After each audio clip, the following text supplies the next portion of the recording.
kita ada suami, anak, orang lain banyak mungkin yang buat perhatian buat kita. Tapi ingat satu hal, bahwa kita nggak boleh berharap sama manusia, amin. Karena pengharapan kita satu-satunya hanya Tuhan. Dia yang terbaik untuk kita semua. Untuk itu mari kita mulai dengan sungguh pujian ini. Ku melupakan yang di belakangku, ku serahkan hidupku hanya padamu Yesus,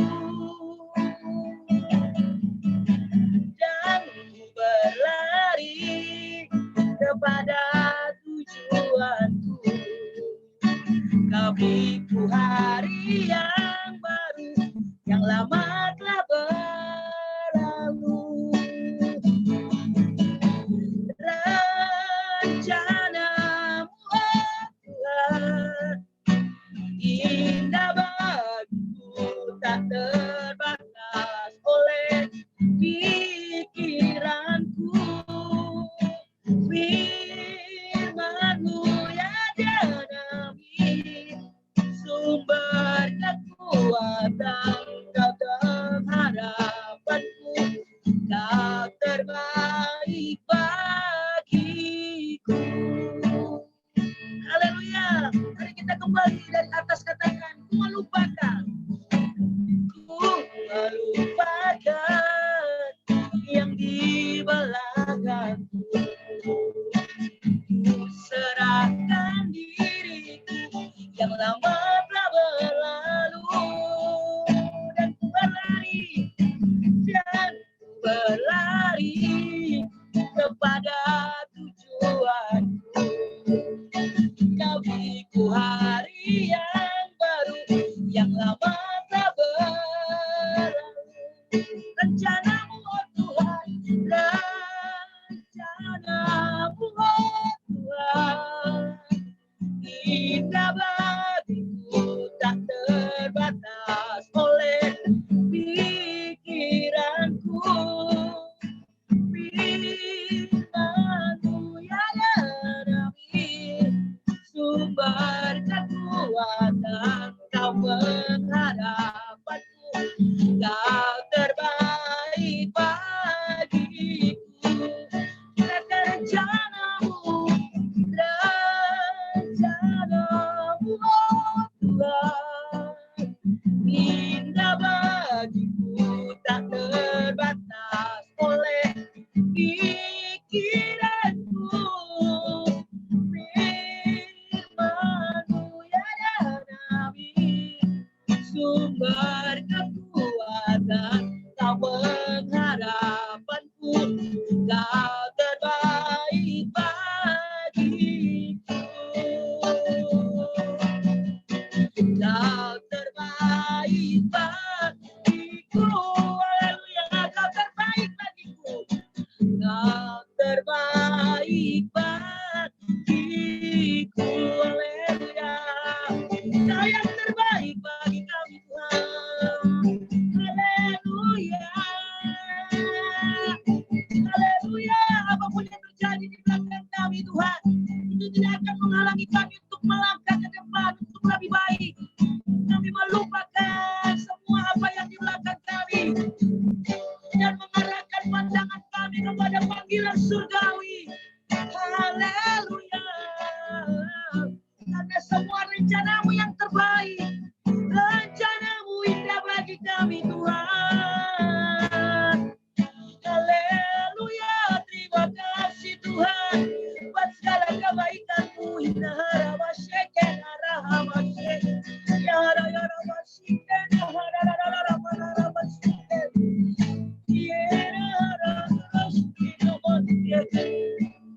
Terima kasih Tuhan, terima kasih Bapa.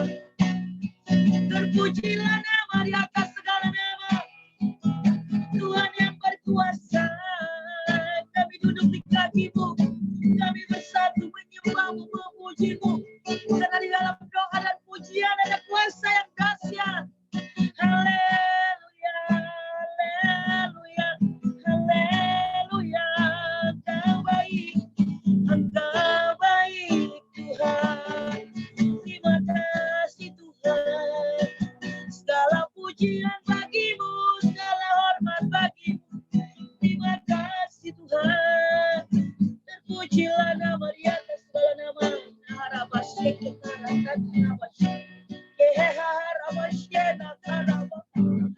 Haleluya, haleluya, haleluya Yesus. Terima kasih Tuhan. Terima kasih Bapa yang baik.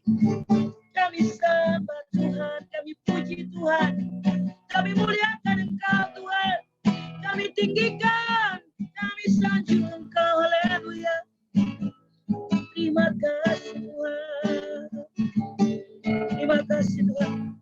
Terima kasih Bapa. Terima kasih Yesus. Haleluya. Katakan kembali pujian ini nomor 2, segala perkara. Segala perkaraku ku serahkan padamu, Allah pembelaku. Segala kuatiku ku taruh di kakimu, Allah pemeliharaku. Segala perkaraku, segala perkaraku ku serahkan padamu, Allah pembelaku. Segala kuatiku ku taruh di kakimu, Allah pemeliharaku. Bila Kau yang membuka pintu, tak ada satu pun dapat menutupnya. Bila Kau yang mengangkat aku, tiada yang dapat merendahkan. Mari kita angkat sekali lagi dari atas pujian ini. Segala perkaraku, segala perkaraku ku serahkan padamu, Allah pembelaku. Segala kuatir, segala kuatirku ku taruh di kakimu, Allah pemeliharaku. Bila Kau yang membuka itu, tak ada satu pun dapat menutupnya. Bila Kau yang mengangkat aku, tiada yang dapat merendahkan. Bila Kau yang membuka pintu, tak ada satu pun, amin, dapat menutupnya. Bila Kau yang mengangkat aku, ada yang dapat meras. Sekali lagi, bila Kau yang membuka pintu, tak ada satu pun yang dapat menutup,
Terpujilah namamu Bapa.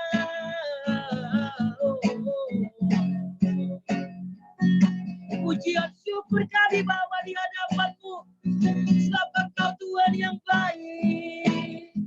Sebab Engkau Tuhan yang baik. Yang telah memelihara. Yang telah melindungi, menjaga.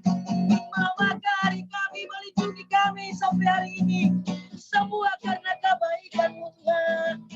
Kami sembah Tuhan. Kami puja Tuhan. Sebab tidak ada kata-kata lain untuk dapat membalas kebaikan-Mu. Selain kami setia menyembah-Mu, memuji-Mu, memuliakan nama-Mu.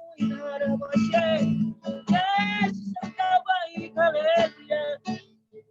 Puji syukur bagi-Mu Tuhan, haleluya Tuhan. Berpujilah nama di atas segala nama Tuhan. Terima kasih Yesus. Saatnya kita siapkan hati kita untuk masuk dalam firman Tuhan. Kita naikkan pujian ini. Lagu ini juga lagu lama, tapi saya percaya pasti memberkati kita. Bila kita merasa gelisah di hati kita, bila merasa kita tidak menentu, ingat masih ada seorang penolong bagimu. Amin Bapak Ibu Saudaraku. Yesus masih ada menolong kita. Bila cobaan menggoda, bila sengsara menimpa, Tuhan Yesus tak pernah jauh dari kita. Haleluya. Mari kita angkat pujian ini. Terima kasih Tuhan. Terima kasih. Bila kau rasa gelisah di hatimu, bila kelam kabut tak menentu hidupmu, amin. Ingat masih ada seorang penolong bagimu. Yesus tak pernah jauh darimu. Bila cobaan menggodai hatimu, bila sengsara menimpa keadaanmu, ingat Yesus tak pernah jauh darimu. Dia selalu pedulikan kamu. Katakan berseru,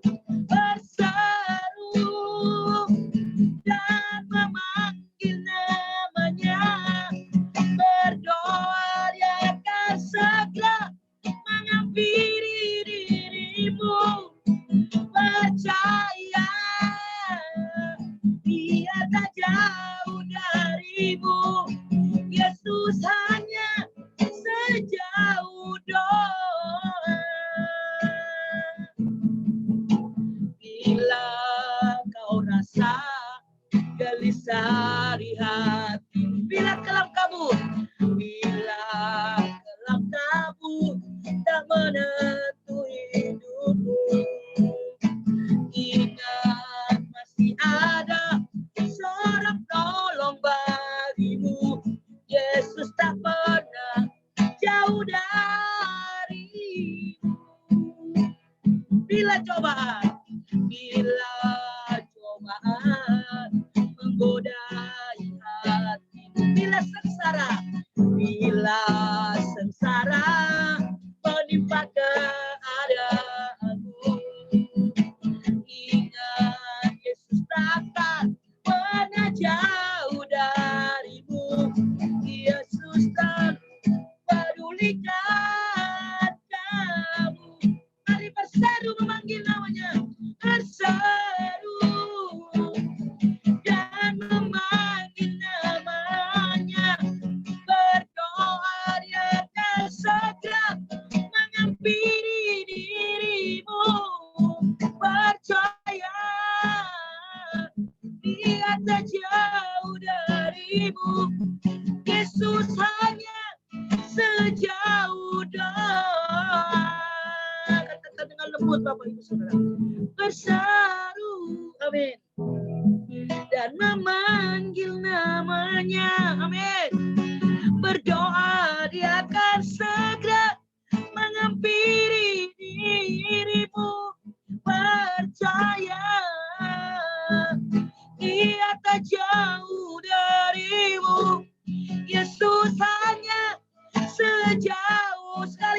berseru, berseru dan memanggil namanya. Berdoa dia akan segera menghampiri dirimu. Percaya dia tak jauh darimu. Yesus hanya sejauh doa.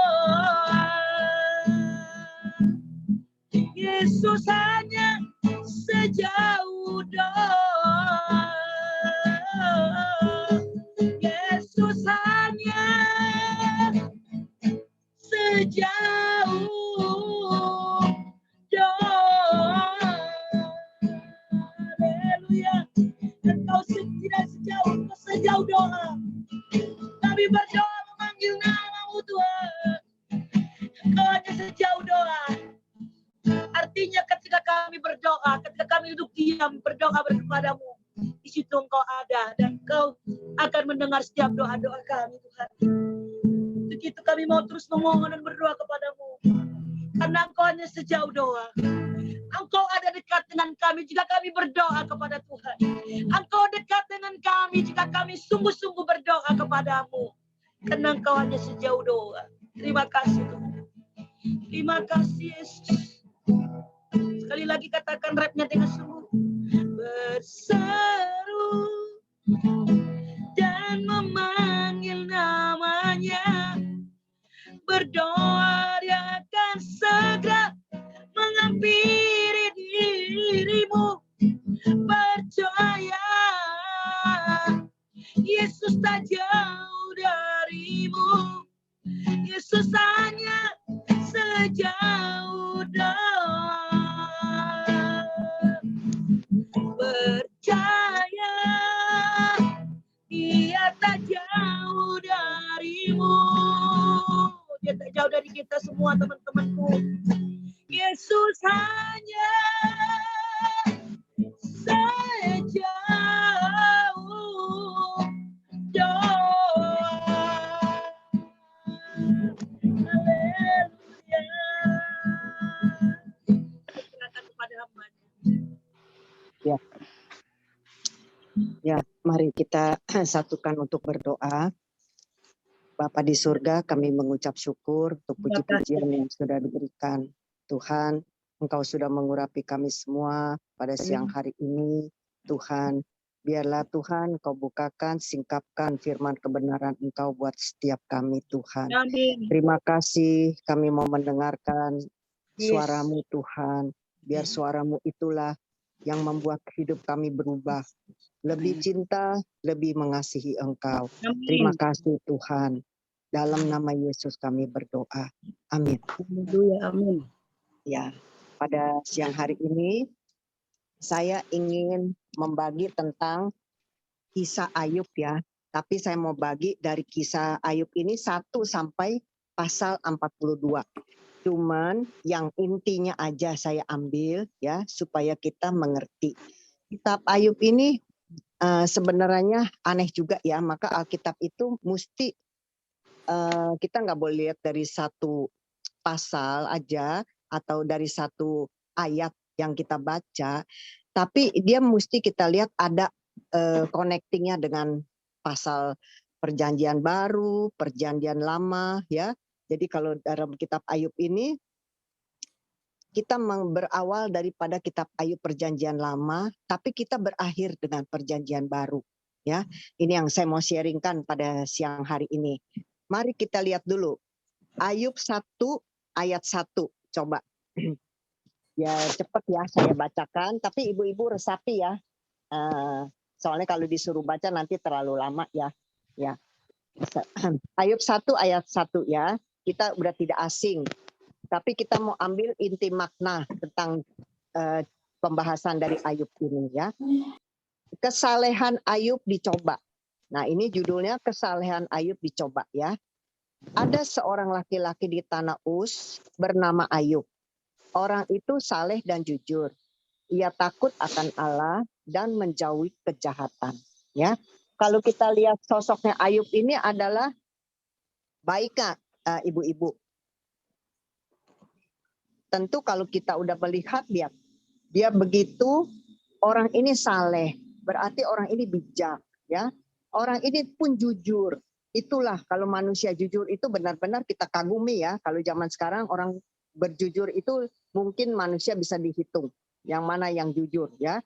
Jarang kita temukan saat ini, zaman ini tuh manusia yang benar-benar jujur ya dan juga saleh. Ia takut akan Allah dan dia selalu menjauhi kejahatan. Waduh, rasa-rasa kita kalau di depan manusia ini Ayub udah sempurna ya. Nah, dalam pemikiran saya awal dulu saya membaca kitab Ayub ini, rasanya Ayub, waduh, benar-benar nih orang yang benar-benar dicintai Tuhan, disayang sama Tuhan luar biasa ya.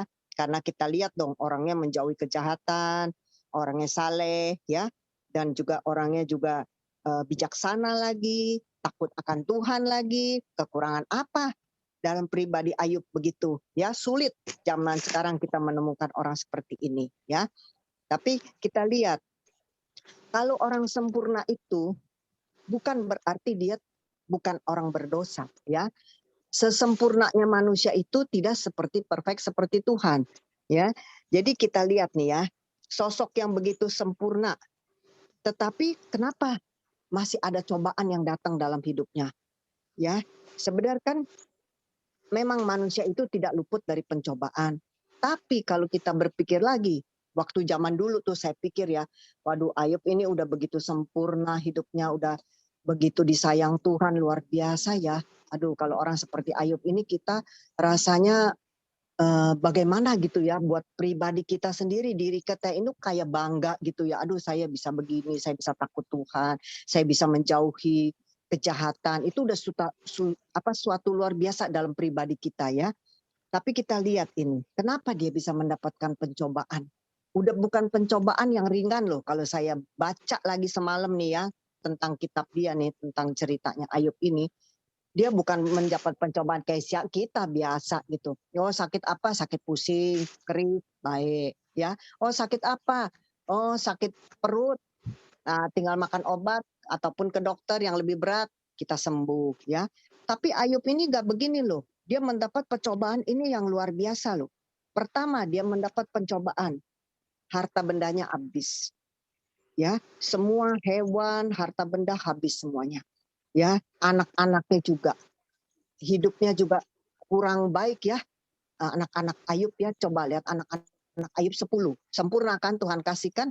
Dikasih lelaki, dikasih wanita, ya, dikasih wanita dan laki, harusnya bersyukur dengan anak yang begitu sudah komplit, laki-laki dan wanita, ya.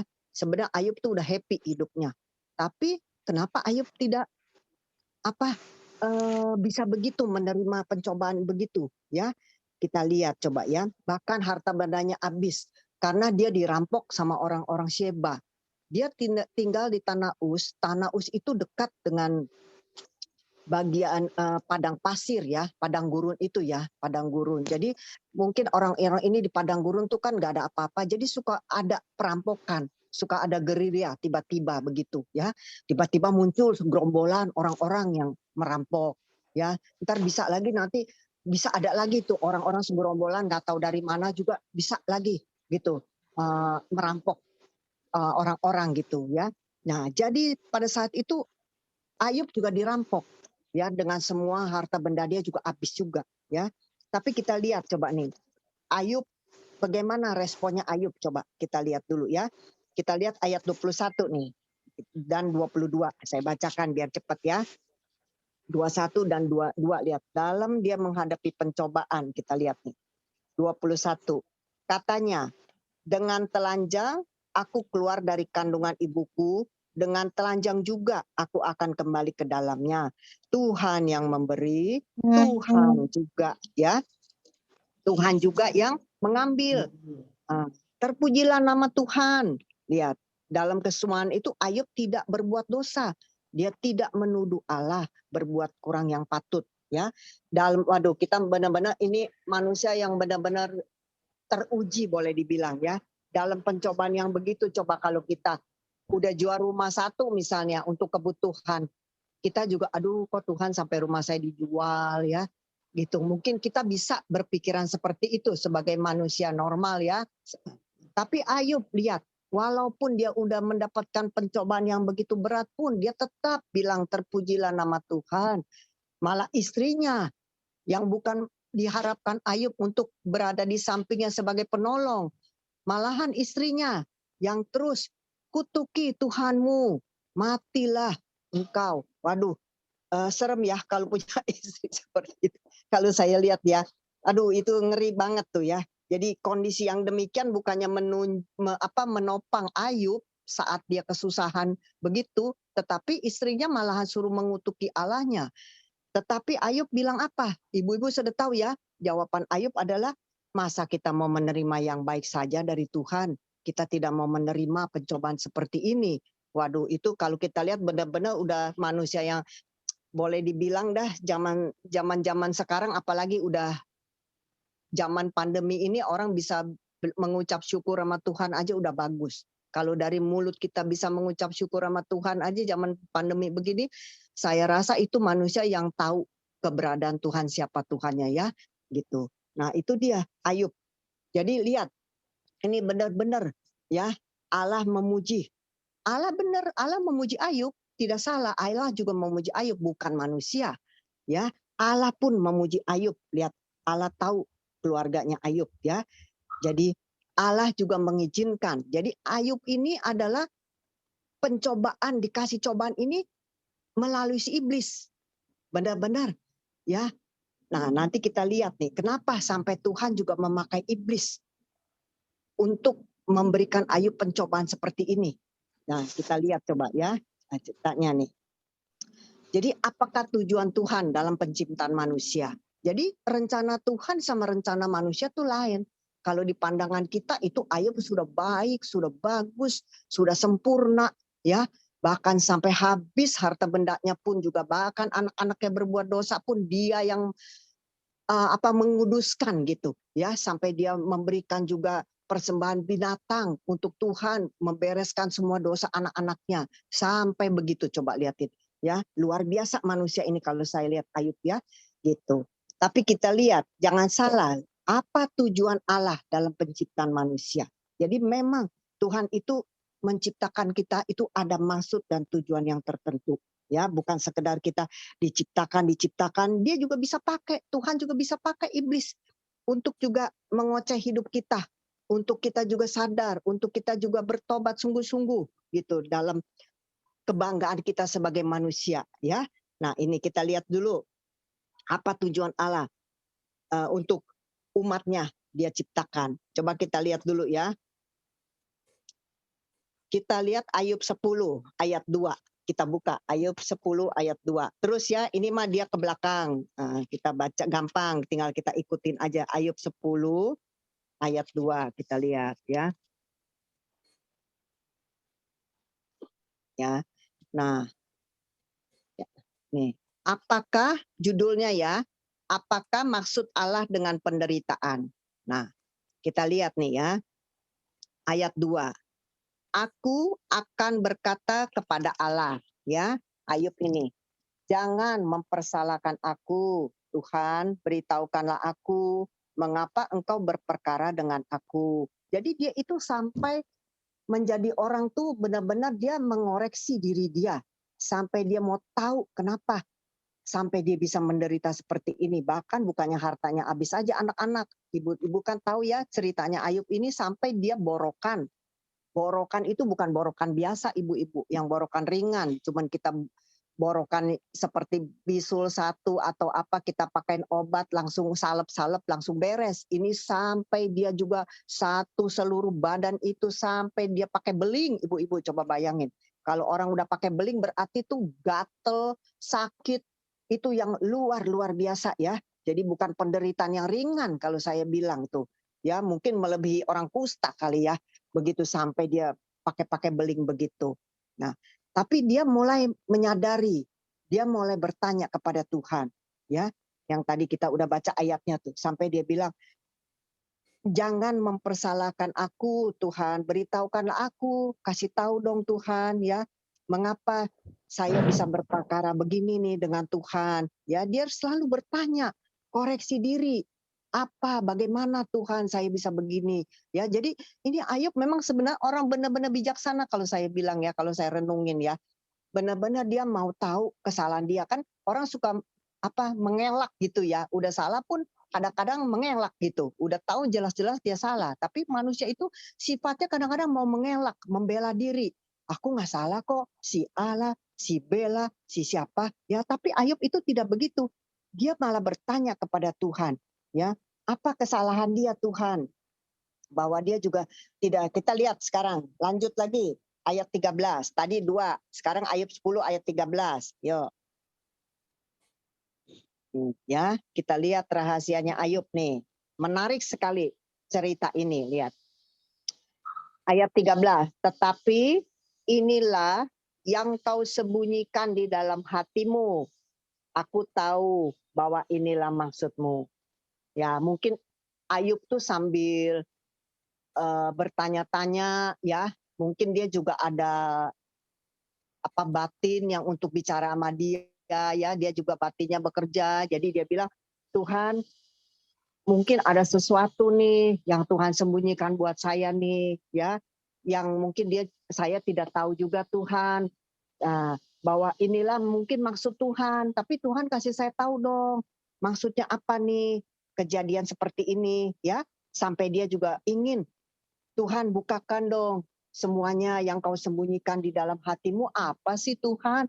Nah ini kita mesti belajar nih dengan Ayub ya. Kadangkala kalau kita ada mendapat pencobaan, coba kita jangan cepat-cepat mempersalahkan Tuhan, jangan cepat-cepat kita mempersalahkan orang ya, mempersalahkan mengasihi diri sendiri. Tapi coba kita belajar dari Ayub nih. Kita lihat apa sih Tuhan sebenarnya yang tersembunyi di dalam pikiran Tuhan, yang nggak sejalan, yang tidak nyambung dengan pikiran saya. Tolong ini belajar. Ini saya bagus deh, waktu semalam saya renungin, benar-benar bagus ya kalau kita bisa begitu dengan Tuhan ya, kalau kita mendapatkan sesuatu, pergumulan hidup, pencobaan, coba kita belajar bertanya sama Tuhan. Pikiran Tuhan kan nggak sama, rencana dia pun nggak sama rencana kita ya. Jadi kita belajar dari Ayub ini, sungguh menarik ya. Jadi dia tahu ada yang sesuatu nih yang dirahasiakan oleh Tuhan nih ya.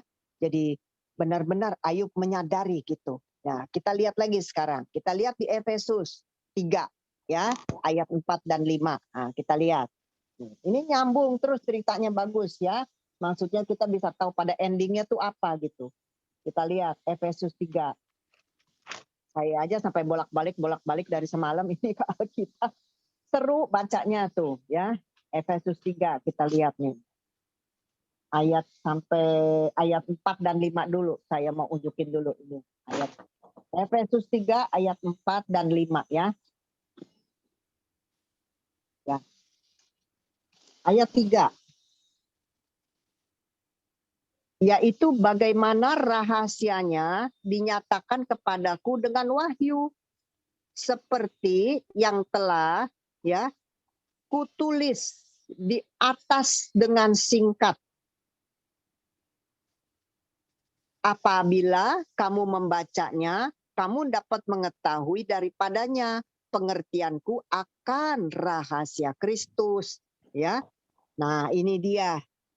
Kita lihat ayat 5. Yang pada zaman angkatan dahulu tidak diberitahukan kepada anak-anak manusia, tetapi yang sekarang dinyatakan di dalam roh kepada rasul dan nabi-nabinya yang kudus. Nah ini dia ya.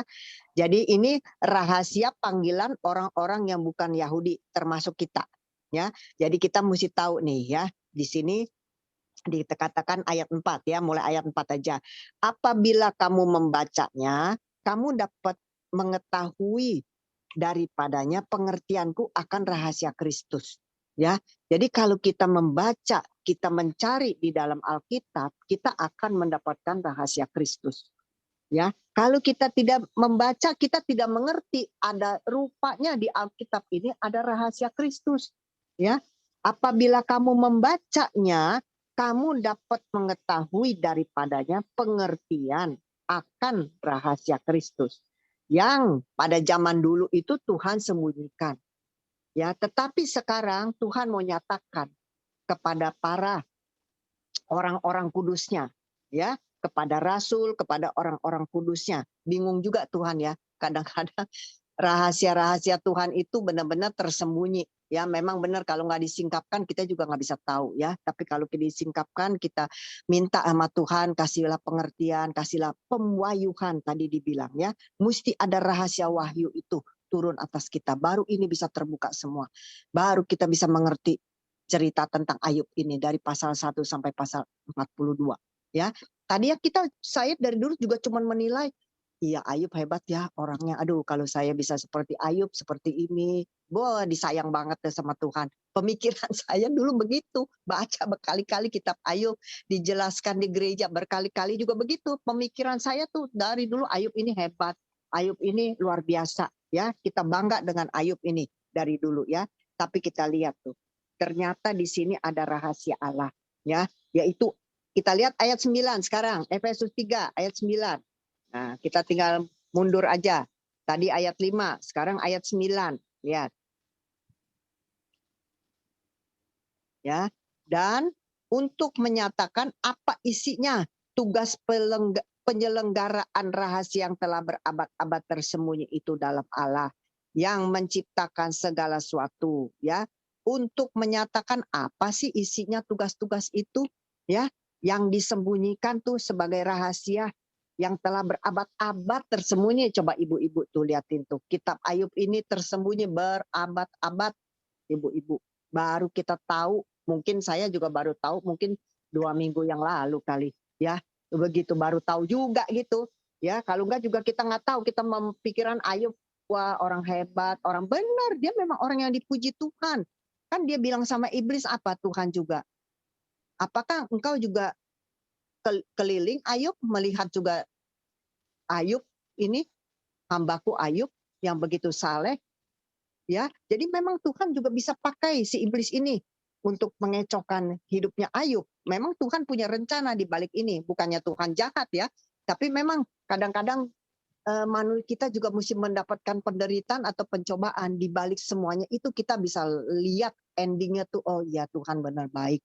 Coba kalau waktu itu misalnya kita mau pergi satu tujuan, tapi kadang-kadang kita terhalang. Wah, udah siap-siap, udah beli tiket, udah beli segala macam-macam. Tapi pada akhirnya kita juga nggak bisa pergi ya. Banyak nih orang-orang yang merit dalam pandemi ini. Udah booking hotel, udah booking macam-macam. Kayak saudara saya kemarin juga satu ya, anak A itu ya. Dia udah booking sekitar 1.500 undangan. Coba jumlahnya berapa besar biaya yang dia mesti bayar sama hotel itu ya. Tetapi kan nggak bisa. Akhirnya dia cuma undang anak-anak muda. Sekitar 350 orang. Itu aja udah bagus ya. Biasanya orang nggak boleh lebih daripada itu tuh. Ya. Nah, terus dia akhirnya apa? Sampai makanan dibagi-bagiin kita. Karena udah nggak ada yang bisa datang. Cuman anak-anak muda yang berani 125 orang saya tanya. Yang bisa datang tuh cuma 125 orang. Jadi benar-benar kadang-kadang di balik itu kita juga nggak tahu ya rahasia Tuhan itu apa. Makanya belajarlah untuk ini saudara saya juga anak Tuhan ya, anak yang cinta Tuhan juga. Jadi dia tidak bersungut-sungut, maksudnya ya udah deh bagi-bagi aja sayurnya, bagi saudara semua bagi-bagi ya gitu. Jadi itulah kita jangan bersungut-sungut karena kita nggak tahu apa yang akan terjadi dalam hidup kita di balik semuanya itu. Ya, tetap Tuhan mendatangkan kebaikan. Ada waktunya juga anak ini bisa diberkati juga di di hotel ya, walaupun tidak di gereja, di satu gedung hotel yang tempat khusus untuk mereka panggil pendeta datang mendoakan. Tapi di balik itu kan yang penting berkat Tuhan ini sudah turun atas dia kan, kedua mempelai ini. Jadi saya juga lihat, aduh benar ya Tuhan tuh. Makanya rencana kita bukan benar-benar rencana Tuhan ya. Nah, kita lihat ya ayat 9 tadi itu, benar-benar ini luar biasa ya. Jadi Allah tuh mau, nih ayat 9 tadi saya bacakan sekali lagi supaya jelas ya. Dan untuk menyatakan apa isinya tugas penyelenggara rahasia ini yang sudah berabad-abad ini ya. Jadi yang Allah yang menciptakan segala sesuatu. Benar. Jadi Allah ingin menyalurkan dirinya kepada kita ya, memberikan kehidupan melalui firman-Nya kepada kita. supaya kita bisa bersatu dengan Tuhan, kita bisa berbalik kepada Tuhan. Ya, inilah tujuannya. Dia mau menyalurkan dirinya, dia mau menyalurkan perkataannya kepada kita untuk kita mendapatkan hidup di dalam kehidupannya. Ya, nah itu dia. Jadi seperti Yohanes 10 ayat 10 berkata apa? Pencuri datang sebagai pencuri, tapi Tuhan datang membawa kelimpahan. Nah, ini rahasia-rahasia Kristus ya yang ada di dalam kehidupan kita yang kadang-kadang kita tidak mengerti. Orang bisa meninggalkan Tuhan, orang bisa kecewa dengan Tuhan ya. Wah, dalam pandemi ini saya lihat banyak ya cerita-cerita di kantor gitu orang yang bisa meninggalkan Tuhan. Kalau kita baca dari kita lihat-lihat dari media juga ya, orang bisa kecewa, bisa macam-macam dengan Tuhan ya, tapi kita bersyukur sampai hari ini kita masih bisa beribadah dengan Tuhan, luar biasa ya. Jadi kita lihat ya, Allah itu benar tidak mencari orang yang good ya, bukannya Allah mencari orang good man. Allah bukan mencari orang yang baik sebagai manusia yang baik. Tapi Allah mencari orang yang disebut itu adalah God man. Ya, orang yang Tuhan, orang Tuhan, Tuhan ada di dalam orang itu. Jadi Tuhan mau mencari orang-orang yang benar-benar menjadi anak-anak Tuhan, bukannya sebagai anak-anak good man. Ya, kalau anak-anak good man mah bisa aja kita pura-pura menjadi orang-orang good man juga bisa, ibu-ibu. Ya, orang manusia itu bisa bersandiwara. Baru keluar dari gereja udah bisa membuat kesalahan. Ya, baru kita juga baik-baik, kita beribadah, kita berkomsel, keluar dari komsel kita juga bisa tidak menjadi orang yang good man lagi. Ya, jadi Allah benar-benar mencari orang yang benar-benar God man. Allah yang benar-benar jadi manusia Allah. Allah mau orang-orang umat yang menjadi manusia Allah. Ya, jadi bukannya mencari manusia yang baik. Nah, makanya kita bisa terbuka nih sekarang ya. Jadi Allah ingin Ayub tinggal di pohon kehidupan. Nah, seperti kita tahu di Taman Eden, ada 2 pohon. Satu pohon pengetahuan, ya, satu lagi adalah pohon kehidupan. Jadi Allah mau kita memilih adalah pohon kehidupan. Ya, pohon kehidupan adalah Kristus sendiri yang ada di situ. Itulah pohon kehidupan yang hidup selama-lamanya bersama dengan kita. Jangan ibu-ibu kita memilih pohon pengetahuan. Kita memilih pohon kehidupan supaya kita mendapat kehidupan, ya. Gitu. Nah, kita lihat lagi ya. Kita lihat sekarang kita lihat Efesus 3 ayat 16 sampai 18. Yang tadi aja kita mundur lagi ya. 16, 18. Nah, aku berdoa supaya ia menurut kekayaan kemuliaannya menguatkan dan meneguhkan kamu oleh rohnya di dalam batinmu. Sehingga oleh imanmu Kristus diam di dalam hatimu dan kamu berakar serta berdasar di dalam kasih. Ya, nah ini dia. Aku berdoa supaya supaya Kristus ini menurut kekayaan kemuliaannya bisa menguatkan setiap kita, bisa meneguhkan kita oleh rohnya di dalam batin kita, ya, sehingga oleh iman kita Kristus diam di dalam hati kita dan berakar. Kita mesti berakar, ya, mesti berakar di dalam Kristus serta berdasar di dalam kasih, ya. Jadi dasarnya itu adalah kasih. Kalau kita mempunyai dasar kasih, kita bisa berakar di dalam Tuhan. Kalau kita tidak mempunyai dasar kasih, kita tidak akan mencintai Tuhan, ya. Kita lihat, pokoknya kita bisa lihatlah manusia itu dalam penilaian kita ya, dalam pemikiran yang logis, yang umum, kita bisa lihat ya dalam pandemi ini apakah ada manusia yang masih mencari Allah? Apakah yang Allah benar-benar manusia itu masih mau mencari dalam kesulitan ekonomi, dalam kesulitan berbagai-bagai masalah, ya mungkin rumah tangga, mungkin keuangan, mungkin kesehatan yang tiap hari kita juga kurang berolahraga dalam pandemi ini, mungkin kita juga terkurung di rumah terus, ya. Apakah kita ada benar-benar kita mau berakar? Masihkah kita mau berakar di dalam Tuhan? Itulah pertanyaannya. Ya, ibu-ibu, apakah kita masih mau berakar di dalam Tuhan dalam zaman-zaman pandemi seperti ini? Apakah kita tetap, walaupun orang tidak melihat, kita tetap mau mencari Tuhan? Apakah benar-benar batin kita selalu mengucap syukur kepada Tuhan? Ya, nah itu dia.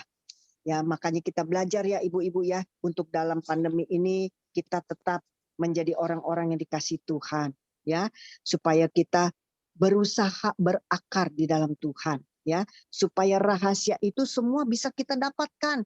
Kekayaan Tuhan, kemuliaan Tuhan itu bekerja di dalam kehidupan kita nyata, meneguhkan kita, meneguhkan iman kita dalam zaman-zaman begini, ya.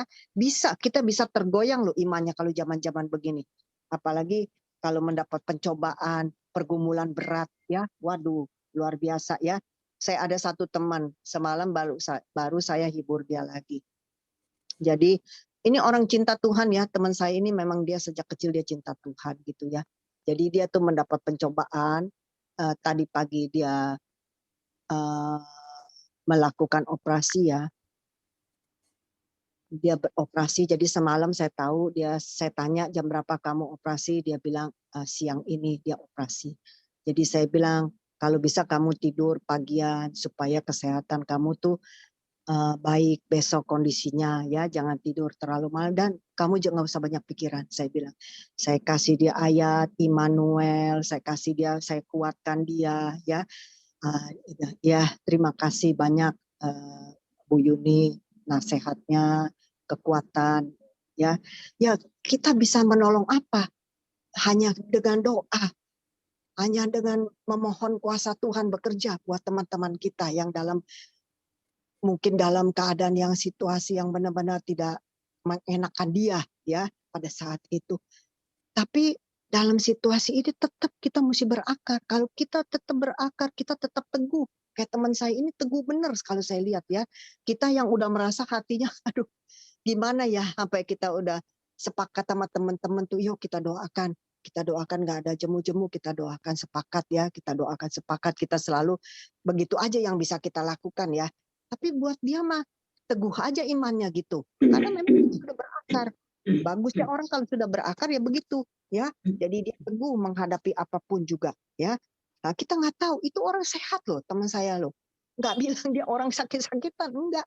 Tiba-tiba bisa sakit begitu coba. Udah sakitnya boleh dibilang kelas yang udah agak berat ya gitu. Tapi puji Tuhan saya belum dengar kabarnya lagi nih ya. Belum dengar lagi dia bagaimana karena ada tukang juga lagi beres-beres. Jadi saya juga belum sempat ya menanyakan. Tapi saya udah percaya tadi pagi saya udah doa 4:30 untuk dia.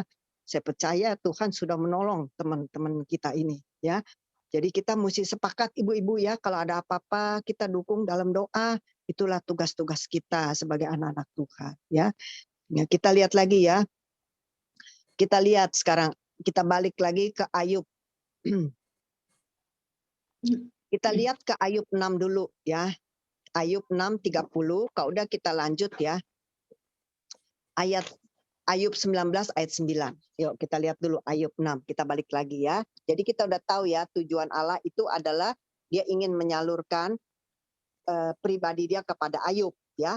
Ayub ini sebenarnya coba nanti ibu-ibu bisa tahu endingnya. Makanya saya mau kasih lihat dulu sekarang. Ayub 6 ayat 30. Kita balik ya ke kitab Ayub tadi yang di depan. Ibu-ibu kita balik. Ayub 6 ayat 30. Kita lihat nih Ayub 6.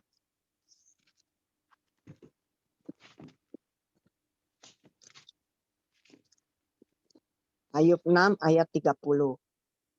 Apakah ada kecurangan pada lidahku? Apakah langit-langitku tidak dapat membeda-bedakan bencana? Lihat, sampai Ayub berkata demikian ya. Apakah Tuhan ada kecurangan nih dalam lidahnya saya? Apakah ada kesalahan perkataan Tuhan?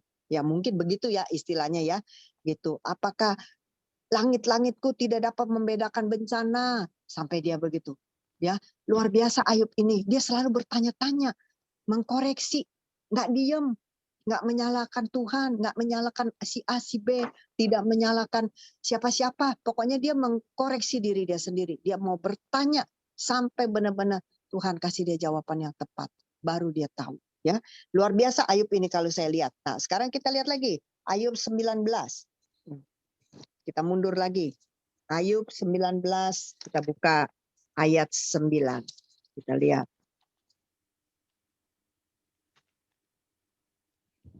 Lihat sampai Ayub bilang apa ya. Nih lihat. Ia telah menanggalkan kemuliaanku. Nah, ibu-ibu mengerti nggak nih artinya firman ini ya? Ia telah menanggalkan kemuliaanku dan merampas mahkota di kepalaku. Nah, ya. Jadi Ayub ini adalah dia merasa itu bahwa dia ini orang yang benar-benar perfect gitu. Dia memang sangat kaya loh Ayub ini ya. Jadi dia merasa diri dia tuh wah, memang dia orang takut akan Tuhan, tapi di balik ini kita lihat bagaimana pribadi Ayub. Dia merasa semua keberhasilan dia, kekayaan dia, itu semua berasal daripada jerih payah dia sendiri. Ya, benar dia takut akan Tuhan, dia jujur, dia saleh, ya. Tetapi di balik itu ada saja kekurangan Ayub. Nah, makanya inilah manusia tidak sempurna. Lihat, ya. Ia telah menanggalkan sampai dia bilang, ia telah menanggalkan kemuliaanku. Lihat, Ayub berarti berbangga dong. Dia merasa dia punya kemuliaan sampai Tuhan menanggalkan semua dia punya kemuliaan, ya, merampas mahkota yang ada di kepalanya. Dia kan sangat orang kaya, sangat dihormati, ya. Jadi lihat sampai dia bisa berpikir seperti itu, ya. Hebat ya Ayub ya ini ya. Benar-benar kalau saya lihat ya. Ia telah menanggalkan kemuliaanku dan merampas mahkota di kepalaku. Jadi dia sadar, ya dia sadar, dia tahu, oh apa Tuhan sudah merampas ya kemuliaan saya. Jadi berarti sebelumnya dia itu merasa dia punya kemuliaan, ya, dia punya sesuatu yang hebat, yang luar biasa di mata manusia memang benar, ya memang benar. Saya tidak bilang salah, memang benar. Manusia tuh membanggakan dia luar biasa. Dia seorang yang sangat kaya, dibilang bukannya kaya, sangat kaya. Ya, begitu banyak hewan, begitu banyak kambing domba, bahkan Tuhan memberikan mereka anak-anak sampai 10 orang, luar biasa, ya. Berarti orang kaya dong ya, benar. Kalau orang-orang miskin mana mau punya anak begitu banyak ya, gitu. Jadi ini luar biasa. Tapi di balik itu lihat, benar-benar Tuhan bekerja di dalam kehidupan Ayub ya.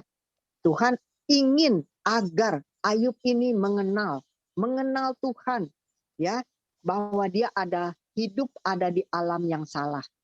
Nah, jadi Tuhan menegur Ayub, ya, bahwa Ayub, kamu tuh begini cara kamu dalam kamu berpikir, dalam kamu hidup, ini sebenarnya kamu salah nih, ya, kamu ada di alam yang salah nih Ayub, kamu nggak boleh begini, kamu benar takut saya, ya, tetapi satu hal ada kekurangan, kamu harus yuk membangun diri kamu, ya, mengejar diri saya. Nah, itu yang Tuhan mau, ya. Jadi Tuhan setengah berpaksa dengan Ayub untuk dia berjumpa sendiri dengan Tuhan secara pribadi. Ya, nah ini yang Tuhan mau. Jadi memang benar kayak kita begini. Kalau dibilang misalnya orang yang nggak suka cari Tuhan ya, benar kalau dia tanya, lu takut nggak sih sama Tuhan? Takut tuh gua nggak berani berbuat dosa lah. Takut sama Tuhan. Tapi orang ini tuh nggak pernah berhubungan dengan Tuhan gitu. Maksudnya, tapi dia memang hatinya takut sama Tuhan. Dia tahu Tuhan itu ada. Ya, Tuhan itu Maha Esa, dia tahu. Tapi dia ini nggak pernah ada hubungan pribadi personal dengan Tuhan secara rutin gitu loh, tahu nggak?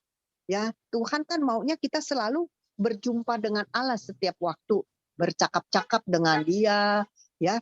Selalu maunya Tuhan tuh deket lah, kayak kita istilah gini, kalau anak kita jauh dari kita, kita tahu anak-anak kita sayang sama kita tahu anak-anak kita sayang. Tapi kalau anak-anak kita nggak pernah cari kita, cuman tahu doang. Oh itu mamaku, oh itu papiku, ya. Oh itu adik-adikku. Saya tahu tuh cici saya tinggal di sono tuh di perumahan itu. Saya tahu cici saya misal tinggal di Singapura, saya tahu. Tapi kita nggak pernah berhubungan gitu. apakah kita baik orang seperti itu?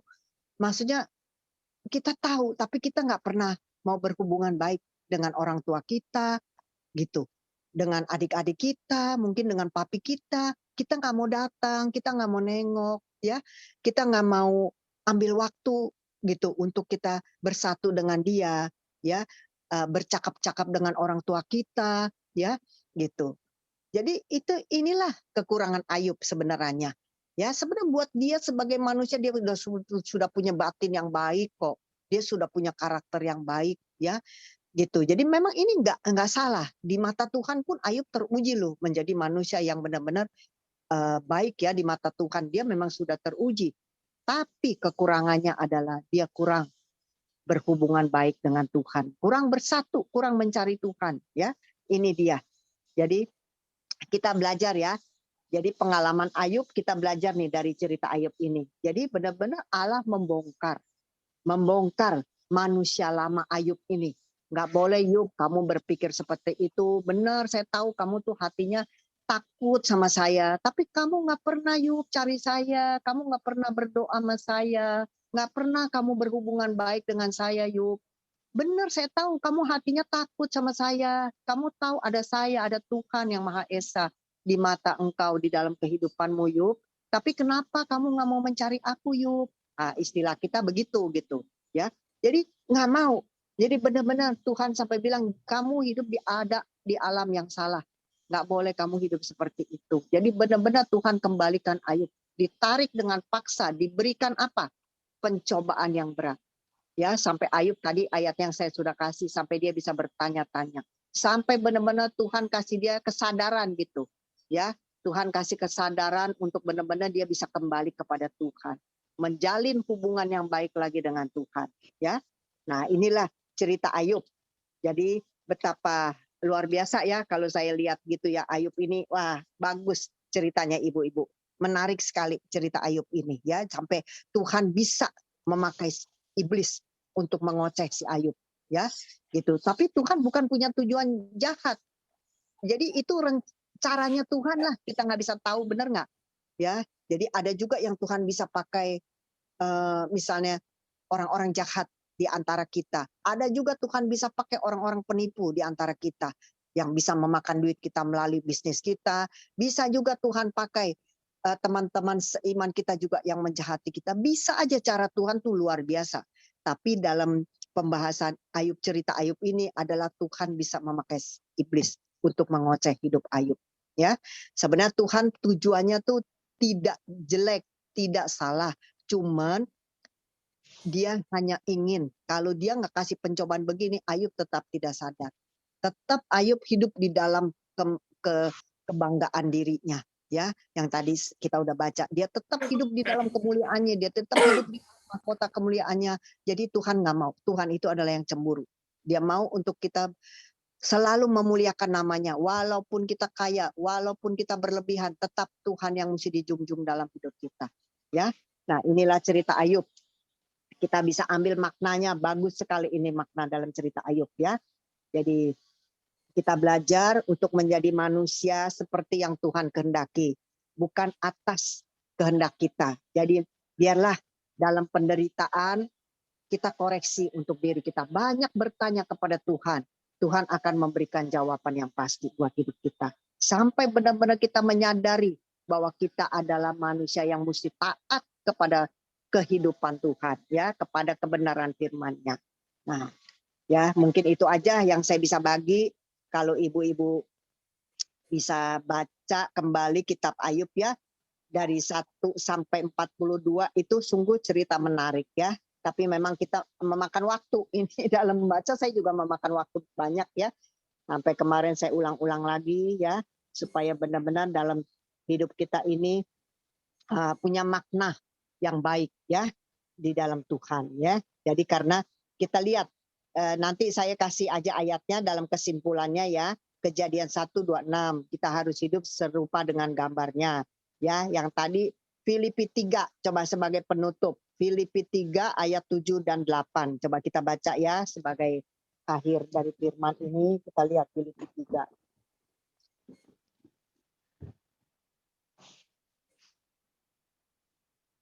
Ayat berapa, Bu? Filipi 3 ayat 7 dan 8. Filipi 3 ayat 7 dan 8.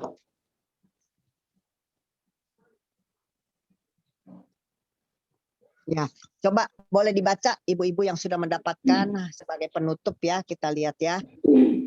Kita baca sama-sama. Yang dahulu merupakan keuntungan bagiku, sekarang Ya, kuanggap rugi karena Kristus. 8. Malahan segala sesuatu kuanggap rugi karena pengenalan akan Kristus Yesus Tuhanku lebih mulia daripada semuanya. Oleh karena dialah aku telah melepaskan semuanya itu dan menganggapnya sampah supaya aku memperoleh Kristus. amin. Ya, nah, bagus ya cerita Ayub ini ya, diawali dari perjanjian lama tapi diakhiri dengan perjanjian baru. Ya, luar biasa. Maka kitab Ayub ini bagus sekali ya untuk kita bisa dari sini kita bisa belajar.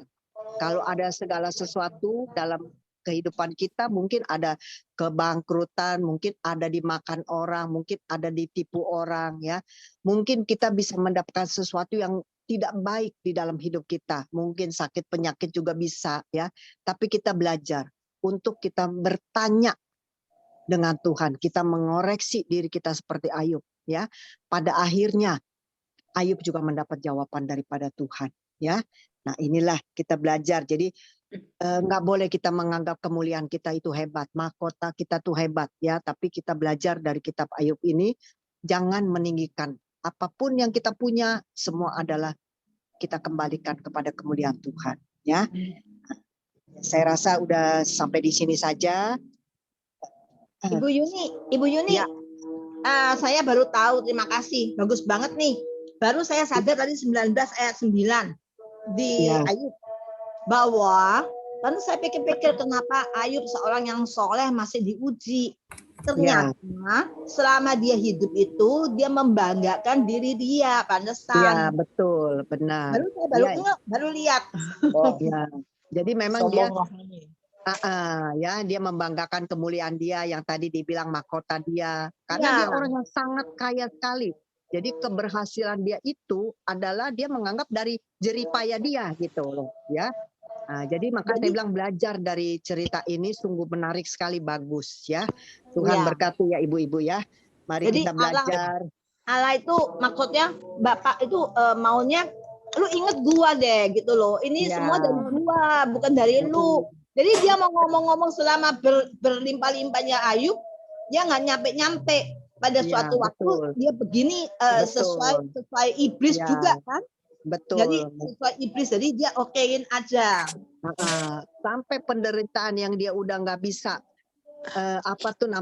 bertahan gitu ya, sampai dia borok, sampai dia pakai ceritanya. Bener nggak ya? Pada saat-saat yang minim gitu loh, sampai dia udah nggak bisa berbuat apa-apa, nah dia baru bertanya kepada Tuhan ya.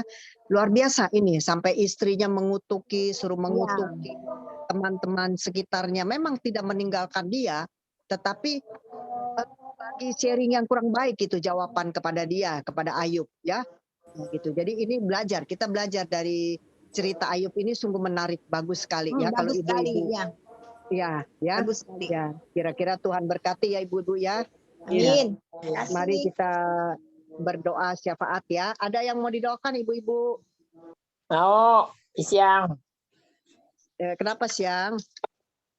Biar sehat, habis dari harapan kita. Biar jangan lemah, jangan sampai. Oh ya, oke, kita doakan ya. Yuni, aku minta doa ya. Ya, apa Rita? Ini apa? Tadi kan tensi ya. Kok kepalaku agak pusing begitu ya, Ci? Tensinya naik kayak. Belum suntik COVID kali. Dasar. Ya udah, kita doakan ya si Rita sama Isyang ya. Ada lagi ibu-ibu?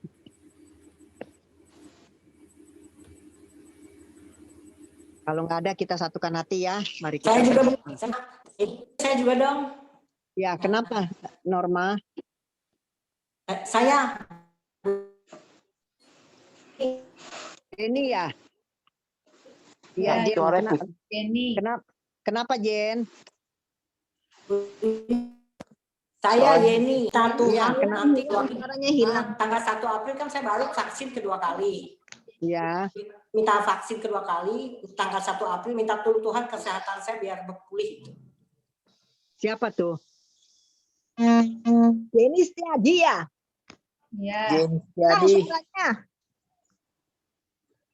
Halo. Enggak, maksudnya Jenny dinyatakan COVID. enggak. Habis vaksin. Bu Yuni, kita Iya. vaksin lagi. Tanggal 1 April vaksin.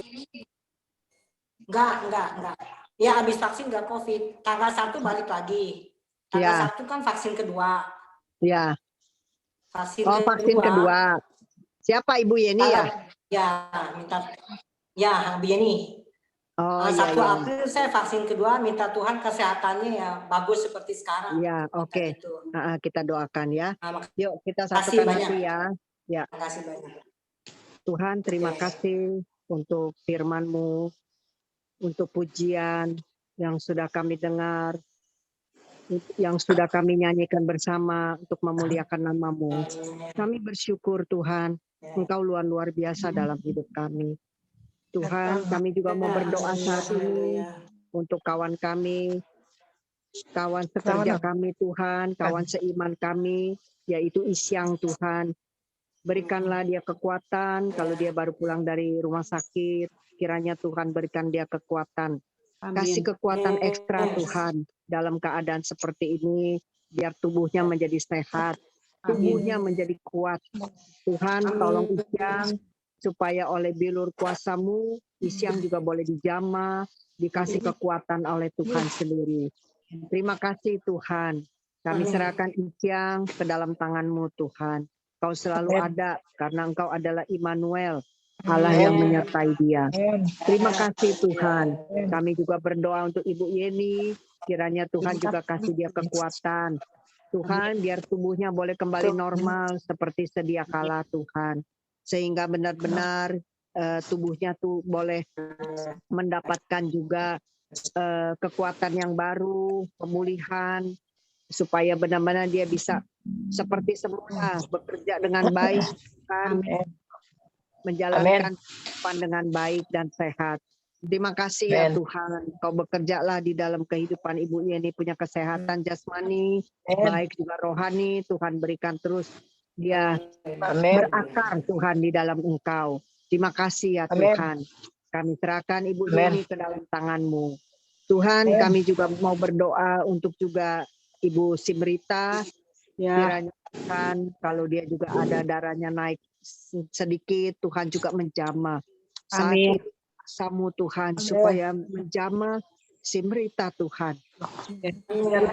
Bilur-Mu juga yang bekerja buat kehidupan yang percayai dengan iman bahwa kuasa Tuhan yang luar biasa itu bekerja buat anak-anak Tuhan, karena itu adalah sendiri buat setiap kami yang percaya Tuhan. Terima kasih Tuhan, biarlah berikan darah yang stabil kembali Tuhan. Nama Yesus Kau menjamah saat ini dan juga Simrita boleh sembuh seperti semula. Terima kasih Tuhan. Berikanlah juga kesehatan buat Simrita dalam keadaan pandemi begini Tuhan. Engkau berikan kami semua sehat.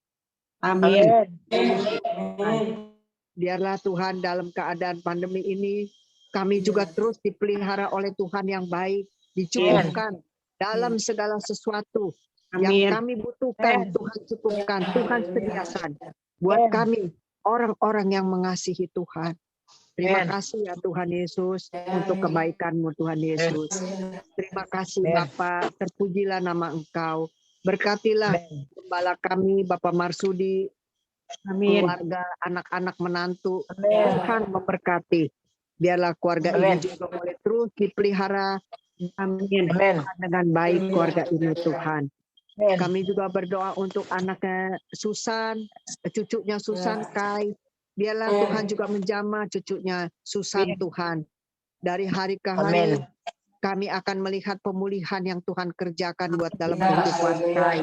Sehingga Kai hari demi hari boleh mengalami Tuhan Ya. Secara pribadi dia boleh mendapatkan jamahan Tuhan secara pribadi. Terima kasih Tuhan sehingga kesehatannya makin hari makin membaik. Amin. Tuhan meninggikan nama Engkau di dalam kesembuhannya Tuhan. Jadikan dia saksimu Tuhan untuk dia terus bersaksi tentang kebaikan Tuhan. Terima kasih Tuhan. Bekerjalah Tuhan di dalam kehidupan kami semua. Berkati juga kalau ada saudara-saudara kami yang belum percaya kepada Tuhan, biar Tuhan bekerja di dalam kehidupan mereka. Apapun mereka Tuhan di zaman akhir ini, Tuhan biarlah Engkau tidak lambat-lambat untuk memberikan keselamatan bagi saudara komsel kami Tuhan yang belum percaya kepada Engkau. Baik istri, baik suami, baik anak-anak, baik menantu, baik cucu, kami serahkan mereka semua ke dalam tangan-Mu Tuhan. Biarlah selubung-selubung Tuhan bukakan, Tuhan singkapkan, supaya mereka boleh mendapatkan anugerah keselamatan daripada Tuhan. Benteng-benteng yang sudah mengikat pikiran mereka berpuluh-puluh tahun, Tuhan lepaskan di dalam nama Yesus.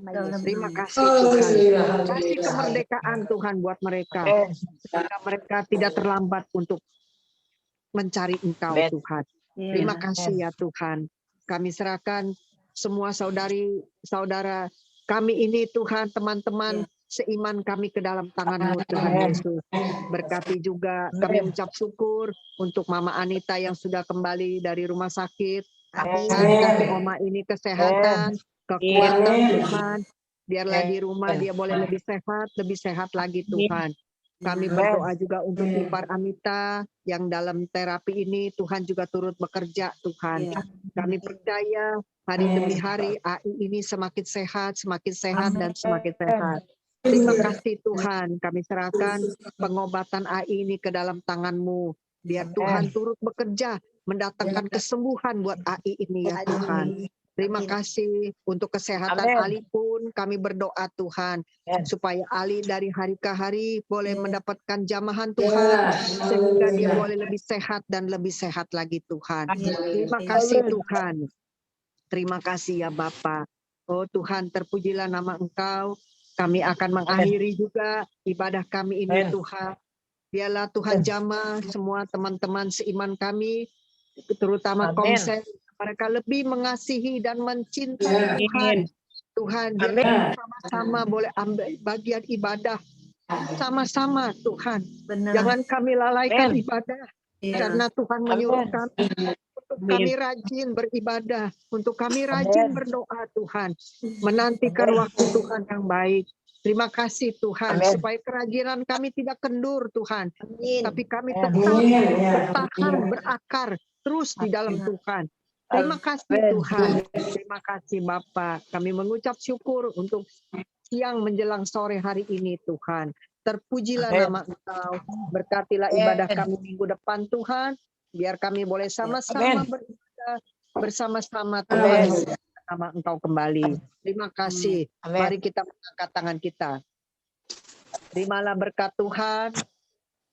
Berkat kemuliaan, berkat kekuatan datang daripada Tuhan, berkat anugerah, hikmat, kebaikan Tuhan yang selalu menyertai kehidupan kita sekarang dan selama-lamanya. Haleluya. Cium nih. Ya. Aduh Ya. ini hebat, benar-benar Ci, itu tangan bolpennya seperti sumpit, lagi nulis Ciuni lagi doa, minta ampun gue lagi tulisin Ciuni doa. Aduh, Kenapa? tuh tangan tuh Ciuni satu tangan. Hah? Ciuni lagi doa.